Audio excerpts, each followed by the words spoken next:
What happened to Justin Cooper as he had a flying get off that looked similar to Austin Forkner, except for his landing pad was somewhat on the soft dirt on the side of the track and he didn't land on his back. It by no means was a pleasant get off. It was gnarly. However, how did he crash?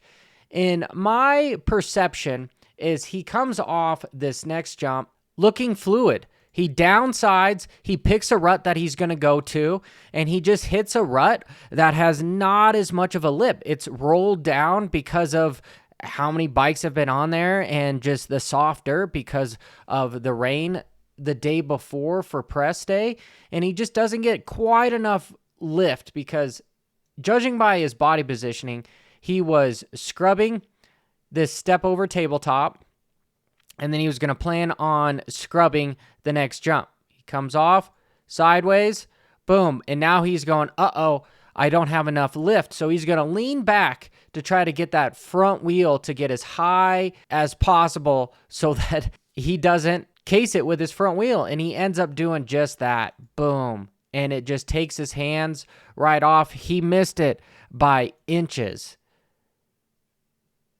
Oh, and I can't tell if having the bike there saved him or not. If he was going down, if this was going to smack him harder into the ground, I kind of think it would. Just having to an abrupt stop here, but then that bike bounces him off. And boom. He says that he's sore, but he is okay. So potentially that could have been the best case scenario. In the same heat race, you have Tomac charging up to the triple because he's sizing it up. You could tell right here in his body language that he's sizing that up. He comes hauling ass around that corner. He's ready to seat bounce it because the next lap, he does seat bounce that triple. And here he goes double. Then he over jumps the next triple. And these bikes are just able to soak these things up. And the reason as to why he over jumped that middle triple that is the easier of the entire section is because his head was racing towards what he was going to do the next lap. He might have even told himself like, all right, I'm going for it. And then, oh, nope, not going for it. And then over accelerated, over jumped, smacked. He's okay. Same thing with Jett. When Jett actually does it, here he goes in his heat race. Big triple.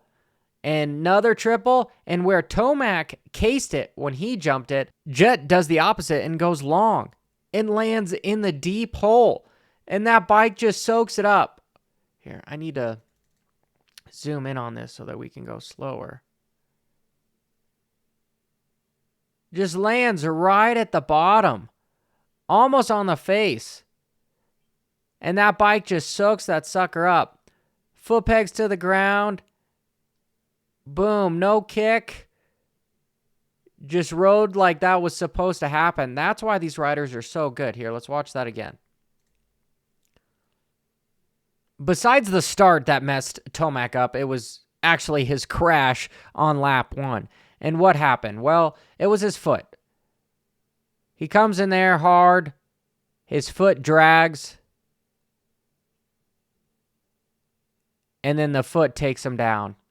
Because then once his foot is caught, the ass end is pushing out of that rut, and then it's just spinning him around, and he's going down. He had some weird suspension issues last weekend because he was the only rider that I saw have his ass end slip out as often as it did. Here on the start, he is arguably getting ready for a top 3, top 4 at least starting position for the main event after his heat win. But look what happened. Everyone else is going good. He starts accelerating, and that ass end sweeps out, and then it stands him right up. And then that's where he goes from 3rd to 8th, and then he crashes. And in his heat race, on his big start, yeah, he had an impeccable jump, but watch him as he starts accelerating. Whoa! Slips out. He lets off the gas real quick and lets that bike hook back up, and he goes. But in the main event, it got away from him. Slides. He lets off the gas. Bike stands up, almost crashes. And behind, you can see what happened between Jett and Malcolm, where Malcolm came in on Jett and Jett stood Malcolm up. And typically that's how riders start crashing, just drive pile into each other, where he would have taken out Barsha and then the rest of the field behind him. But Malcolm's strong enough to keep that bike on 2 wheels. And once more, if these videos add value to you, hit that subscribe button. My goal is to get to 60,000, so help me do just that. We've got Anstie. He is the guy behind Pierce Brown here. Watch his style as he wheel taps onto the tabletop to then jump off to land on. And watch Brown. Brown made a mistake. He wasn't able to accelerate off. So what does Max do? Max slams on his brakes.